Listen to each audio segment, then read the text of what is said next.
On the evening of January 6, 2007, in Knoxville, Tennessee, the third largest city in the entire state, would soon hear the most horrific, violent, and tragic event the town had ever seen. Make sure you're sitting down, have your smokes or whiskey handy. This is the story that changed my life.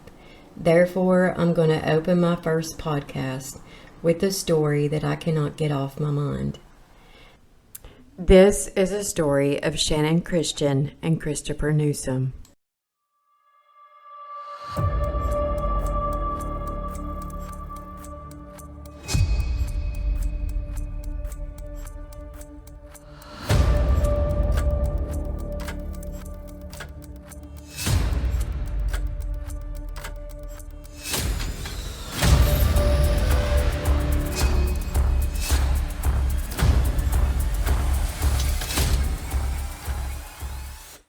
Welcome to my channel. I'm your host, Amy Prince, and this is the Raven's Knock. If you like what you see and hear, please like, subscribe, and donate to this channel. It really helps me, and I cannot continue without your support. Please note that the content of this recording may contain graphic material, including death, torture of every kind, and explicit language. The opinions are of my own and may be offensive to some listeners. Right or wrong, they are my opinions. We all have them. If you do not agree, then ignore them like an adult and move on. Listener discretion is strongly advised. Knoxville, Tennessee is the third largest city in the state with a population of over 500,000. It's the largest city in the Appalachian area, where the median age range here is 34 years old. Household income is approximately $70,000, and property values in 2024 average around $372,000. Mountain Dew was first marketed here in 1948 as a whiskey mixer. Just so you guys know, we love our moonshine and we love our whiskey. Most people who were born in and around Knoxville stay here their entire lives. A lot of people move here to retire, but we're full, y'all.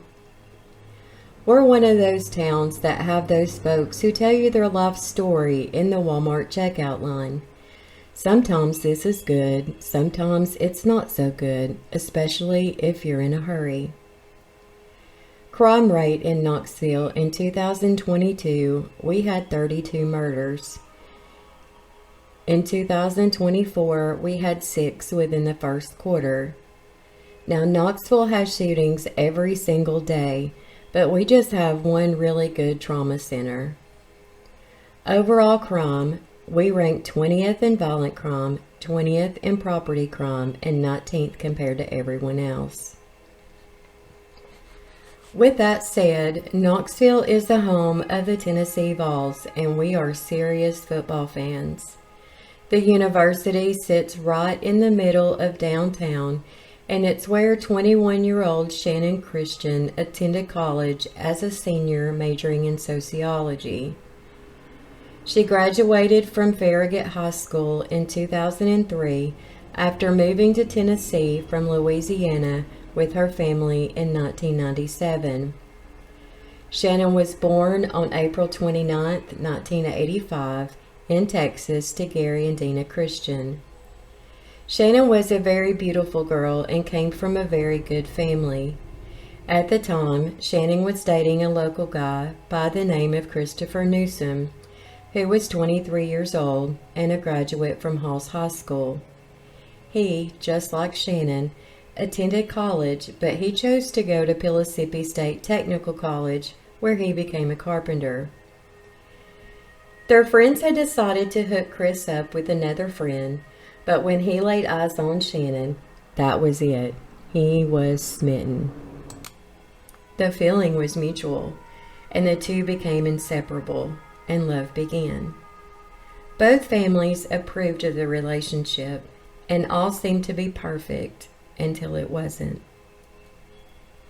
It all began on that January day, and according to Wonderground.com, the average temperature on that day was 40.9 degrees with no rain. Channon and Chris decided they were going to go on a dinner date and then attend a friend's party. Channon decided to go to a friend's apartment to get ready, and around 8 p.m. her friend left to attend the party. But Channon stayed behind to meet up with Chris because they were planning on attending together.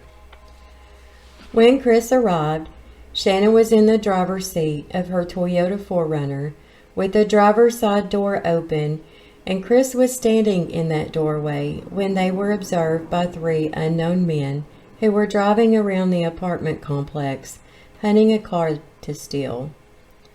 Those men were Lamarcus Davidson, Latavus Cobbins, who were brothers, and Cobbins' best friend, Eric Boyd. Lamarcus Davidson, a.k.a. Slim, was born on June 13, 1981, and was known to the local police department. He was a violent felon who was on parole for another carjacking and had just gotten out of prison for that. He was sentenced to 8 years, but he was out in 6. He also had a warrant for his arrest for failure to appear. Now, one thing that burns my biscuit is the fact that we had an address for this guy. And if they would have picked him up, maybe this would have never happened. He would become the ringleader. Latavus Cobbins, a.k.a. Rome, was born December 20th, 1982, and he was also not an angel. In 2003, he was convicted of third-degree attempted robbery in New York, a felony in Kentucky, assaulting an officer, and disorderly conduct. Eric Boyd, a.k.a. E, was born on February 18, 1972. He had a nice rap sheet of aggravated robbery, aggravated assault, driving on revoked, and a violation of probation. From this point on, I'll refer to the defendants in this case by their first and last name, and then by their last names thereafter, and the victims by their first name. Latavus Cobbins had decided to take a trip to Knoxville to celebrate the New Year and to see his brother Lamarcus Davidson, and he brought along his girlfriend Vanessa Coleman and his best friend Eric Boyd. They also decided to stay with Davidson for a while. Once he arrives at Davidson's home at 2316 Chipman Street, Davidson decided to take Cobbins with him and Boyd to go see a girl.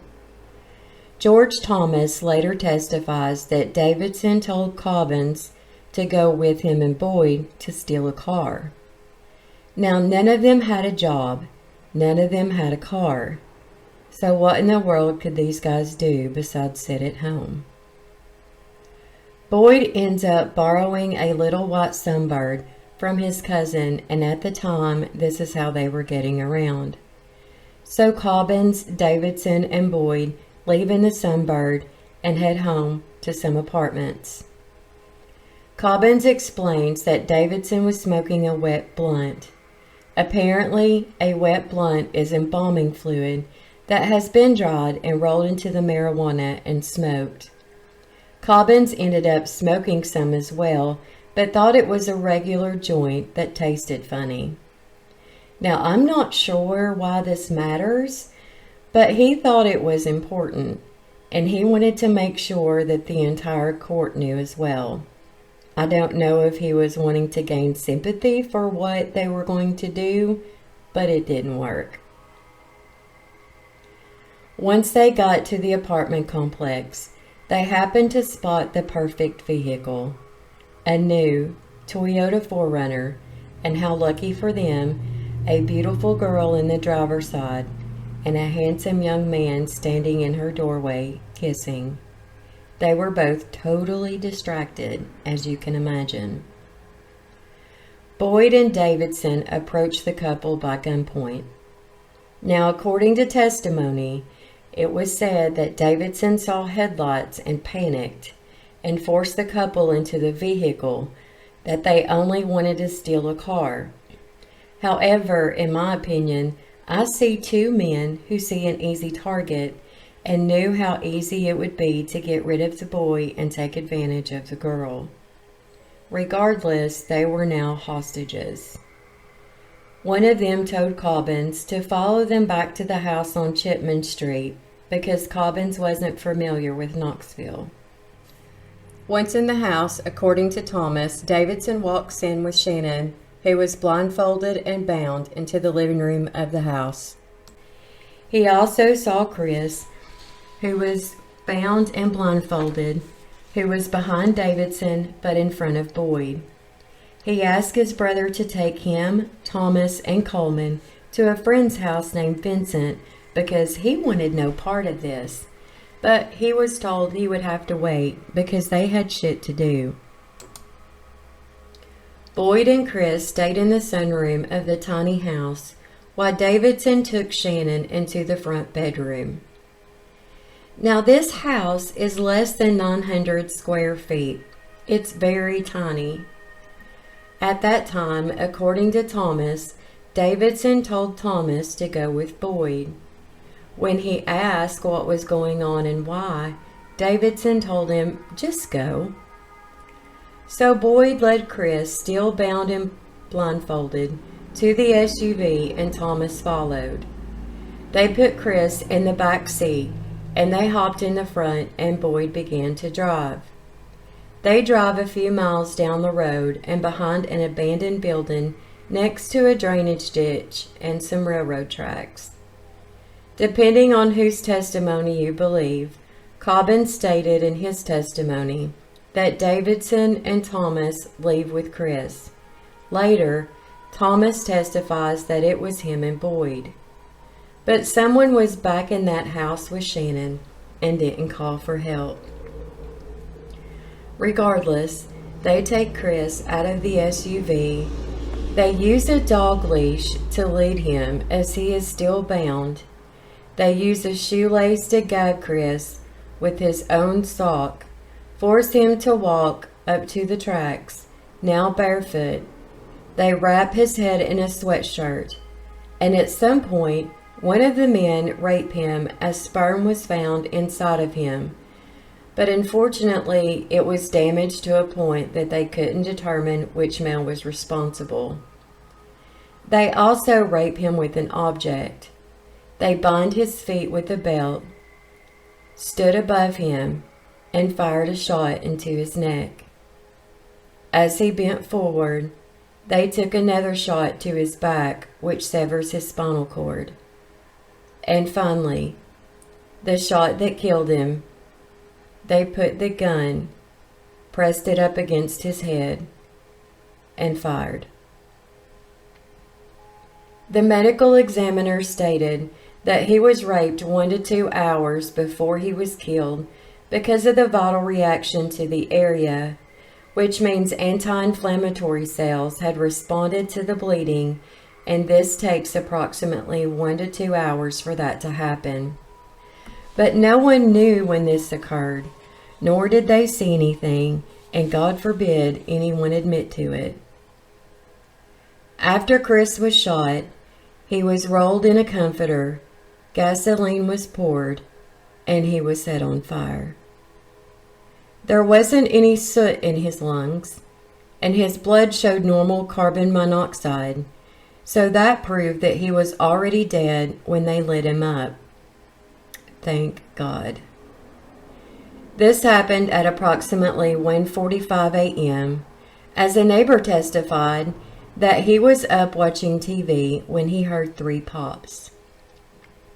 He looked at his watch, noted the time, but he didn't think much of it because New Year's had just passed and he assumed someone had leftover firecrackers. Fair enough. Happens all the time. A sandblaster employee noticed some smoke coming from the tracks around 7:45 a.m. and soon an employee with the railroad company spotted a body along the tracks. Remember that Coleman and Cobbins, or Boyd, depending on who you are to believe, were in that house the entire time the others were torturing Chris. I believe that Cobbins and Coleman are back at that house because of what happens next. Coleman has stomach issues and goes into the restroom, while Cobbins goes into Davidson's room with Channon and brings her some water. Channon is blindfolded. Her hands are bound over her head. Her feet are also bound, and her bindings are tied to a duffel bag of weights. He unties the bonds that are used to tie the weights, allowing her to sit up and drink. Just when you think there may be a glimpse of kindness, think again. She asks, "Why are you doing this?" And he says, "It's not him, it's his brother, and he doesn't know. They were hostages too." "Really? You're a hostage?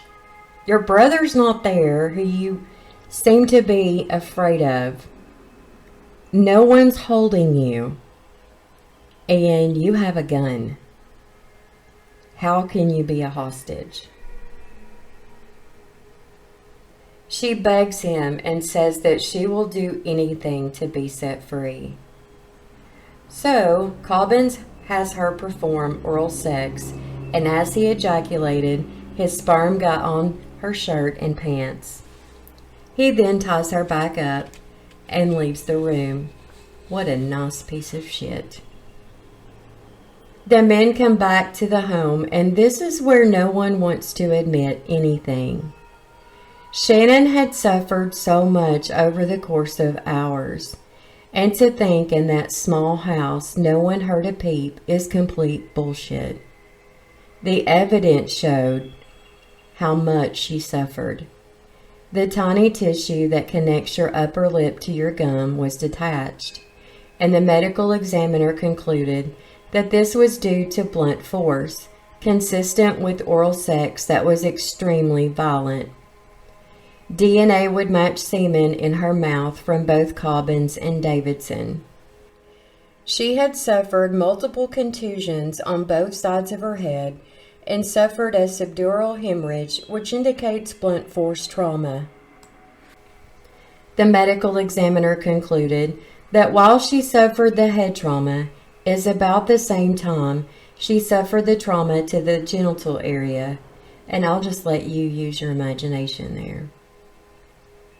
There, in the genital area, she found that she had several deep bruises, abrasions, and a hematoma in her vaginal, cervical, and anal area. According to the medical examiner, this was no ordinary rape, as if any rape is ordinary.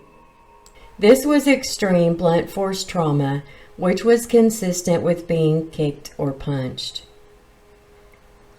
Who kicks or punches someone in the vagina? I don't understand that, or any of this. Sperm was also found inside her mouth, her vagina, and her anus. But was that enough torture? Oh no. They then sprayed bleach into her mouth, and they scrubbed her genital area with bleach. Can you imagine? They have obliterated your vagina and your mouth. You're bleeding. And they spray bleach on you. Can you imagine how bad that hurts? And the burning? Oh my goodness. I'll let you marinate on that a few. How's that whiskey and those smokes coming along? I'm not done. She had carpet burns to her lower back and upper buttocks, and a cut on her right hand, which the cut, the ME concluded, happened as she was dying, possibly due from when they were binding her.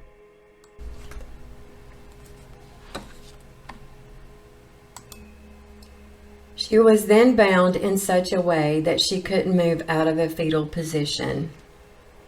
She is still blindfolded when they put a small trash bag, like a grocery bag, around her head. They tied it in the back, placed her in 5 large trash bags, and then stuff her head first down into a large trash can. She was nude from the waist down. They threw some material on top and closed the lid. The medical examiner stated that she was still alive due to all the condensation in the trash can that made her clothes wet. The autopsy photos were so graphic, the assistant prosecutor almost fainted. The medical examiner said that she was alive for hours and repeatedly raped. It took approximately 10 to 30 minutes for her to suffocate in that trash can. I can be on a treadmill for like 5 minutes and it seems like 15. Can you imagine being bound to where you can't move? You can't see. You're stuffed into this trash can. You can't breathe. And you know you're going to die. I bet she wondered what was happening to Chris. I bet she thought about her mom and dad, about her friends, the fact that she was never going to get married. She was never going to get a chance to be a mother. And I can't help but think that she asked the question, why? Why me? What did I do for this to happen? And honey, you didn't do anything. There is so much evil in this world. She died with her eyes open. Her cause of death was asphyxia and positional asphyxia. Channon suffocated to death, and no one went for help. No one heard or saw a thing. And some people think the devil doesn't exist. And did I mention that Cobbins still had a gun? At some point before Channon died, Davidson did take Cobbins, Coleman, and Thomas to Vincent's house, but he wasn't at home, so they returned back to the house. Later, the next morning, according to Cobbins, they ended up walking to Vincent's home, and Vince called up a friend and drug client and asked her to take them back to Kentucky. This client stated in her testimony that she went to another friend's house and picked the three up and drove them. Small talk was made, but she asked no questions and was told nothing. Well, now we know that crackheads mind their business. Yeah, I said it. Y'all should have listened to my disclaimer. Once she dropped them off, she drove back to Knoxville. It wasn't until that evening she saw the three on the news. She never called police, but they eventually called her. Another witness from Waste Connections, a trash service in Knoxville, stated that he reported to work around 12:30 a.m. at the site next to the Chipman house. He observed that the house seemed busy and noticed a new forerunner. He found this odd because usually the house is quiet and the vehicle seemed really out of place, as it was way too nice of a vehicle to be in that neighborhood. As he was waiting on a coworker, he observed 4 men in the vehicle as they began to drive toward him. They slowed down to get a good look at him before turning around in front of the building. This spooked him so much that he called his father. Shortly afterwards, his coworker arrived to open the gate. They clocked in and began their day. While this is happening, Channon and Chris's parents and friends were frantically calling and trying to locate them. A few of Chris's friends found his truck still in the parking lot of the apartment complex, but Shannon's forerunner was missing. Shannon's parents had called the police, and both sets of parents tried to file a missing persons report, but were told they couldn't do anything, that they needed to go look for themselves. Now, I respect our police, and I know that they're college age, but the police really need to listen to parents when they tell them this is out of character. And to say I'm frustrated at this is an understatement. But Shannon's dad was on a mission. He knew this was unlike his daughter, and he knew that something was wrong and it wasn't good. The parents gathered up some friends and began looking. Shannon's dad had her cell phone pinged, and it pinged in a bad part of town. Now, everyone who lives anywhere in or around Knoxville knows that the east side, mainly around Cherry Street, is a no-go after dark, or really during the day if you can help it. It's where you'll find your crack dealers, your ladies of the night trying to make a living or support their addiction. Lately, a string of robberies had been happening in the area, and I'll let you guess who's doing those. This is happening after 12 hours of not hearing from Channon, and after her employer called to state concern as she didn't show up, and you guessed it, it was out of character. You see, Channon held 2 part-time jobs while going to school and gave up dorm life to save money and remain in her parents' house. Yeah, she was that responsible at 21. The search party met up at a nearby gas station, and Shannon's dad had a friend in the police department who was off duty that day and was willing to help. He coordinated the search. They were to start on one street and then go street by street until they moved closer to a tower. As they searched, Shannon's daddy found her car. The police buddy called it in, and wouldn't you know it, the police are now interested. Her father had thought it had been stolen, but the police department treated it as if it was an abandoned vehicle so they could impound it and process it. The 4Runner had been wiped clean, except for something inside. Inside, they found the seats pushed all the way back and reclined, and they knew that Channon couldn't drive that way. Mud was found in the floorboard, and she kept a clean car. All of her belongings were missing, but there was a piece of mail that they got a print on. Now, I'm going to tell you right now, you might want to take a swig and light at that cigarette and probably bite your tongue. But the police let 24 hours pass before they processed the SUV. Yeah, stew on that one a minute. The medical examiner stated that she was more than likely deceased at this point, but still 24 hours.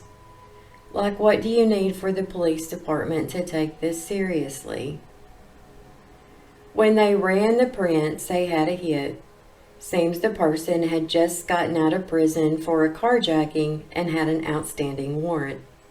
Do you remember who those awards belonged to? Yep, Davidson. Did you figure out that they had a current address for this joker? Yeah, I'm still bullying on that one.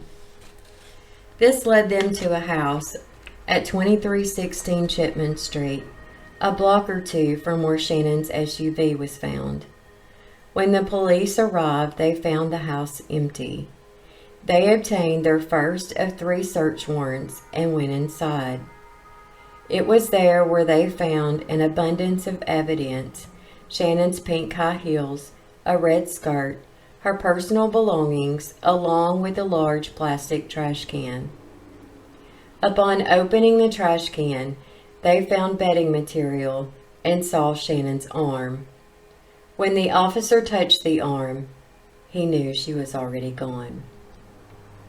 They backed out of the house and obtained the second search warrant, as this was now a homicide. As officers were in the house, another group of officers were a few miles away, responding to the body that was found along the tracks.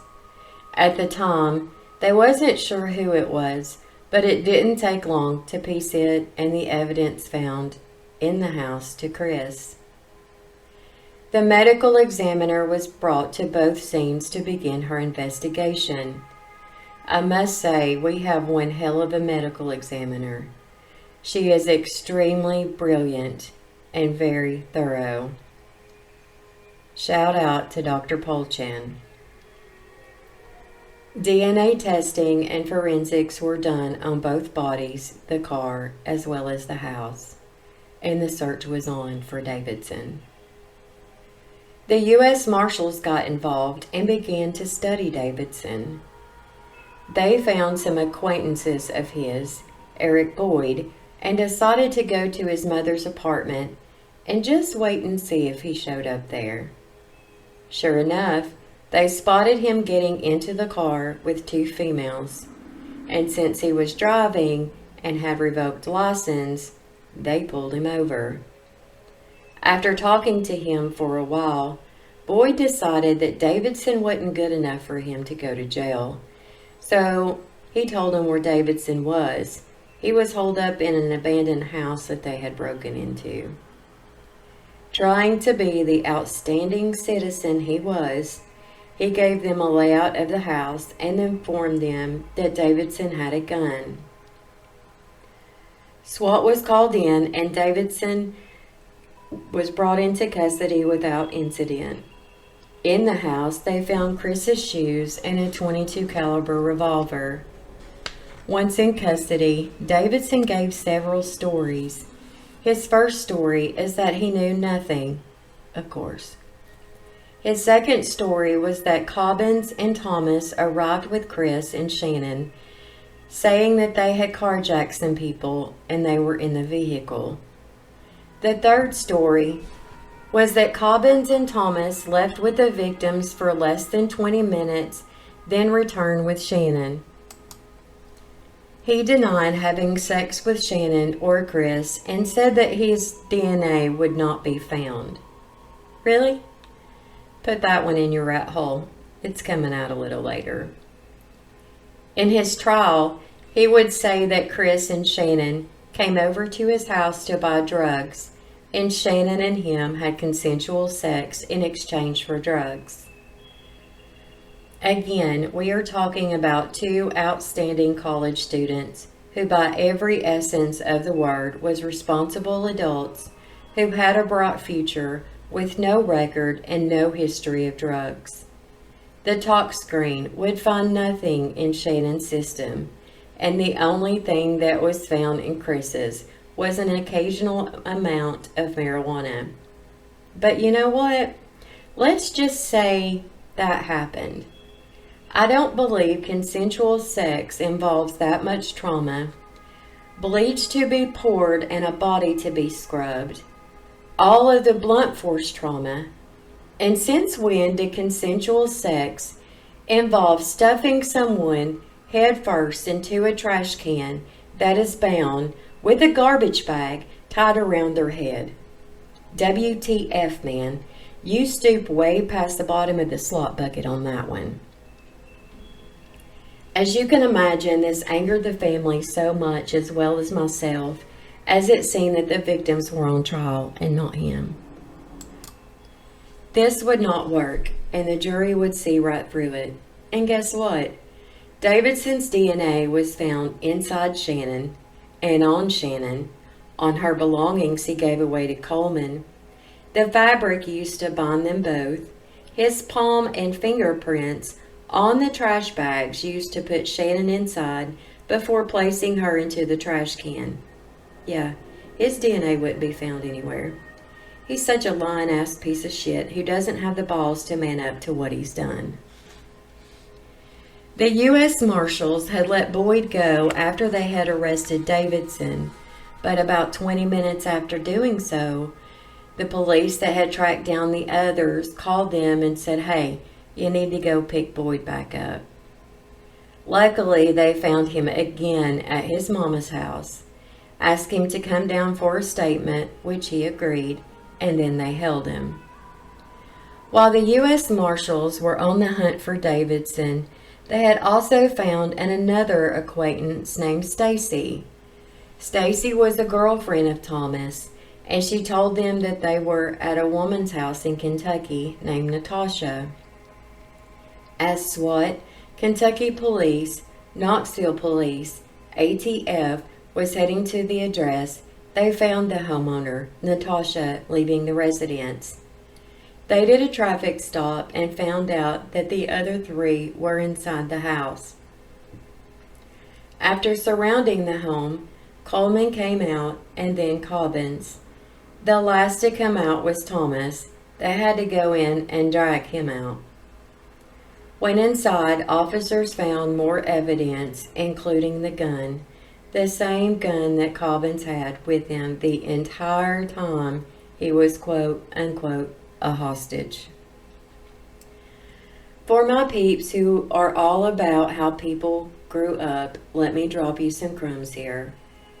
Davidson was a drug-addicted baby, born to a drug-addicted and abusive mother and had no father.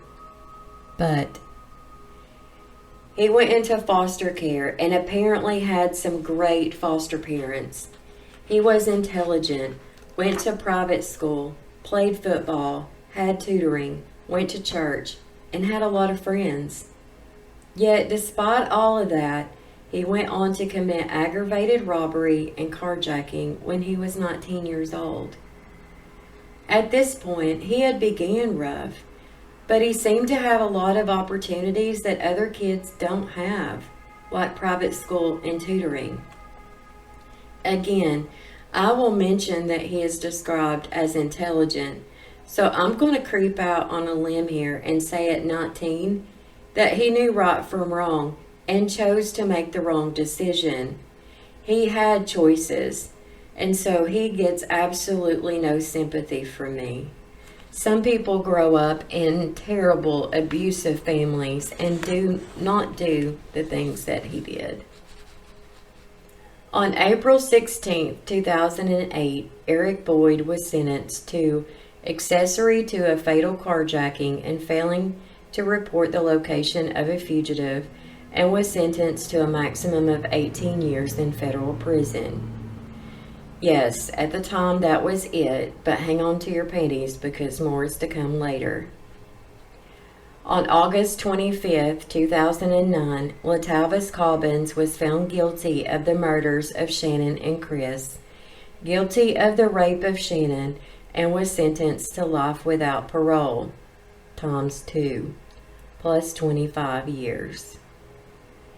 On October 28, 2009, Lamarcus Davidson was found guilty of the murders of Channon and Chris and got 2 death sentences, plus another 80 years for the other charges in the case.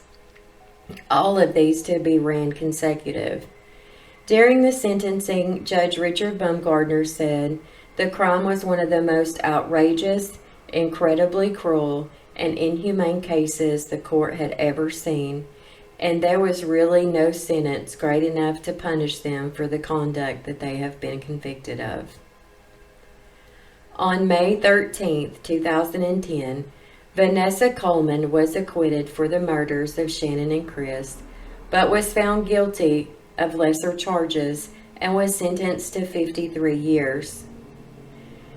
I have issues with this because even though she may not have participated in the rapes or the killing, she was there the entire time. She had cell phones, and she could have called for help at any given time. Therefore, I think she is just as guilty as the others and should have been punished as such. Shannon's father told them, for him personally, "You took my baby. You took my opportunity to say yes to a young man one day. You took my wedding dance away. And you took my opportunity to hold her baby, my grandbaby. Just when you think it's over, it's not." Of course, they all appealed their convictions, but Judge Baumgardner was forced to resign from the bench on March 2011, having admitted to drug addiction and purchasing prescription pain medication from convicts. Baumgardner pled guilty to official misconduct. It was held that his ability to conduct trials had been impaired during his prior 2 years on the bench, and he was disbarred in September.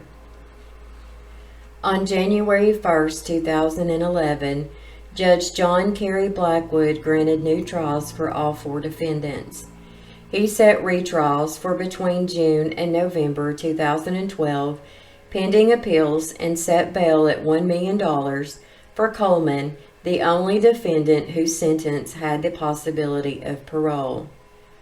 Due to double jeopardy, the defendants faced the maximum sentence they had already received, and thus only Davidson was eligible for capital punishment. So basically, on the double jeopardy, they could all get lesser sentences, but they couldn't get any more time than what they were previously given. Therefore, the only one eligible for the death penalty was Davidson, because that's what he had gotten beforehand.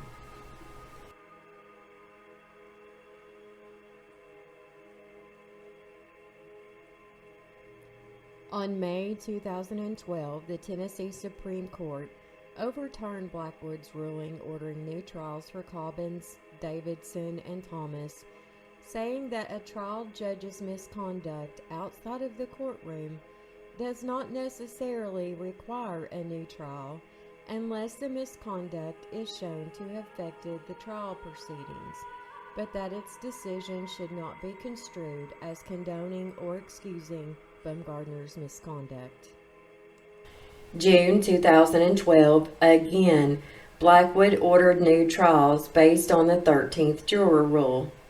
For those of you that do not know what this is, it is when the trial judge independently reviews the evidence and, acting as kind of like a 13th juror, decides whether he agrees with the verdict of the 12 jurors.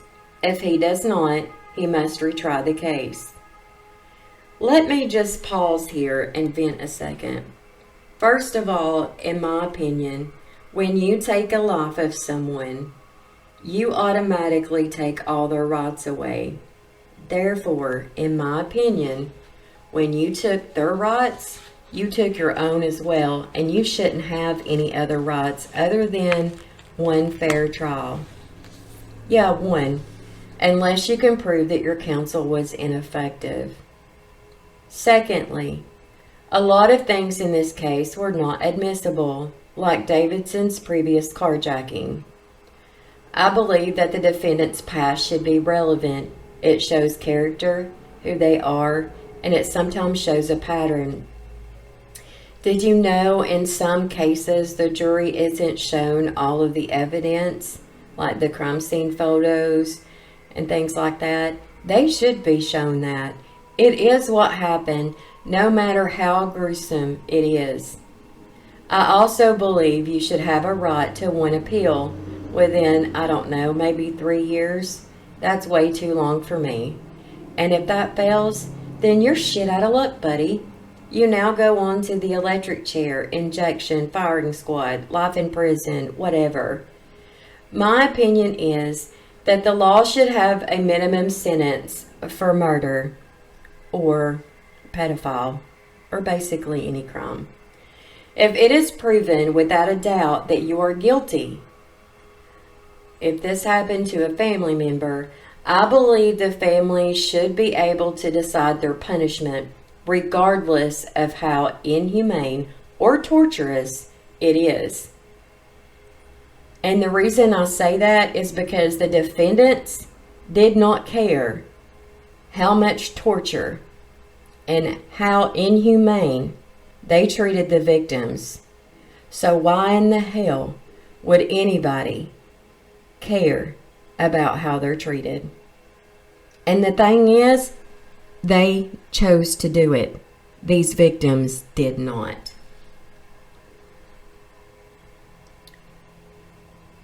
This shit would stop if that happened. Imagine if this was your daughter and son. These poor parents had to come into court over 200 times and relive this horrible tragedy, all because of appeals, judge misconduct, and if you watch the court videos, he is perfectly fine. I watched Shannon's daddy rock back and forth, staring at the defendants. I saw and read on Facebook his anger.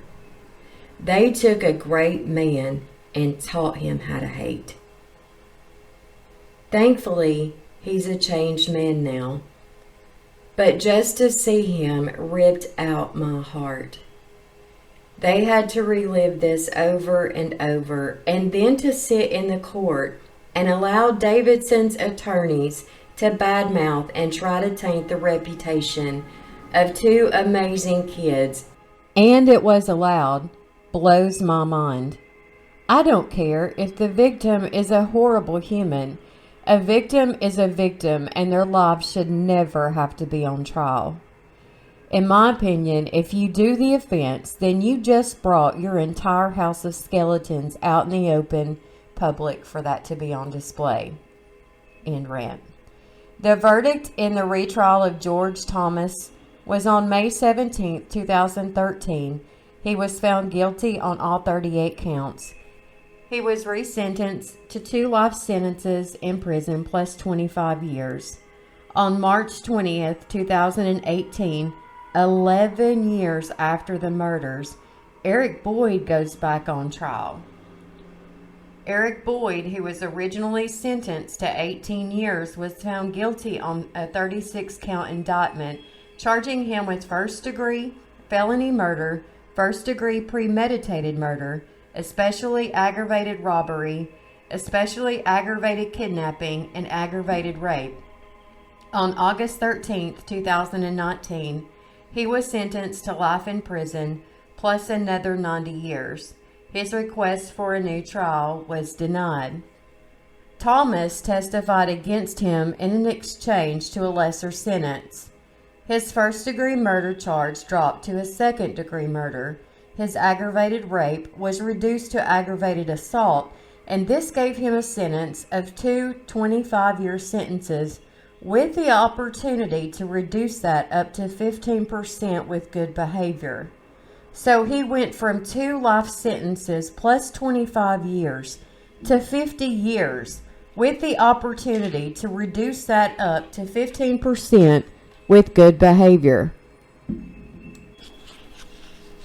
Vanessa Coleman's sentence was reduced from 53 years to 35 years, minus credit for time served. Her sentence is reduced by 16 days a month with good behavior. She was up for parole December 2014 and again on December 2020. Both times, her parole was denied. She goes up for parole in another 10 years. This was the largest set of indictments in the history of Knoxville. And if you had any sympathy for the female in this mess, let me just dash it here. In her diary for the weekend this all took place, she made a few entries. She wrote, "How interesting is your life? I bet it won't compare to mine. I love my life." We had a crackhead take us back to Knoxville, and the whole way back she was complaining because she didn't have any drugs. She was driving kind of crazy, but it was straight though. Wake up and know what's really going on. I love the fun adventures and lessons that I've learned. It's going to be an interesting year. And finally, I've had one hell of an adventure since I've been in the Big T Inn. As you can imagine, racial tensions grew in and around the town, as some believed it was a hate crime, and the case would have gotten more attention if it had been white people doing this to black people. I agree with you. You have to have hatred in your heart to do such a thing, but I personally don't believe race was an issue due to the fact that they had white friends and some of the defendants' girlfriends were white. I believe that they decided to go steal a car. They find a nice car and the perfect victims who were an easy target. I also believe they got rid of Chris just so they can take advantage and have their way with Channon. But only they truly know. They didn't tear down Shannon's daddy after all. Over the years, he's been able to overcome his hatred and holds a memorial bike ride every year for his daughter. And if any good can come out of this story, it's 2 new laws that were introduced in 2014.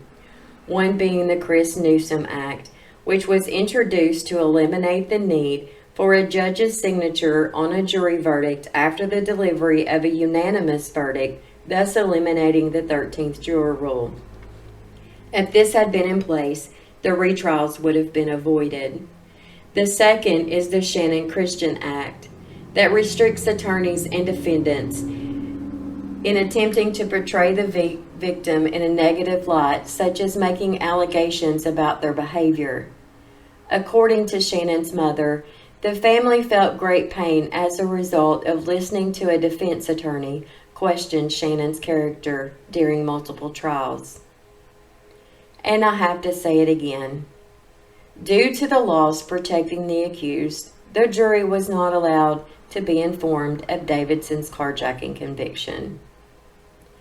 It seems we have laws protecting the accused, and who gives a shit when they violate the laws in place for the innocent? Waste Management Company bought the house on Chipman Street and tore it down and built a memorial for Channon and Chris. Hopefully, this is the end of that tragic story. Next week, I have another wild, crazy story for you in regards to an adult son who comes home for the Thanksgiving holiday only to stab, dismember his parents, and leaves his mother's head in a stock pot stewing on the stove. That's coming up next week. In the meantime, if you have a story you would like to hear, please email me at theravensnock@gmail.com. Please like and subscribe. It really helps me bring new content out to you. You can also follow us on Facebook and see photos of the people in our stories at The Raven Knocks. And until next time, be safe.